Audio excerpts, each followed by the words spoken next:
संक्रांतीनिमित्त तयार झाले आणि मंदिरात जायचं होतं. मग काय पूजेचं ताट आधी भरून घेतलं आणि मंदिरात जायला निघाले. एकतर 3 वाजून गेलेले होते, भूक पण लागून गेलेली होती. एकतर 3 नंतर बसायचं होतं. मग काय बसल्याशिवाय जेवता पण येत नाही. मग आधी मंदिरात गेलो, फार गर्दी होती. मग पटकन नंबर लावला आणि विठू रुक्मिणीला हळदी कुंकू लावून घेतलं.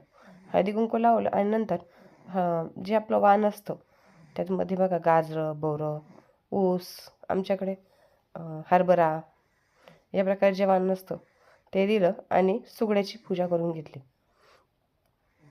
पूजा करून झाली आणि नंतर एकमेकीला हळदी कुंकू लावून वाण दिलं. एकमेकीला वाण दिलं आणि हळदी कुंकू लावून तिळगुळ वगैरे दिले. मग काय आईंनी मला दिले, मी आईंना दिले आणि बाकी महिला पण खूप साऱ्या होत्या. सगळ्यांनी एकमेकीला असंच हळदी कुंकू लावून वाण दिलं. एक तब्येत पण खराब होती. मग काय पटकन वाण दिलं आणि पूजा करून खूप सारे फोटो व्हिडिओज काढून आम्ही घरी निघून आलो.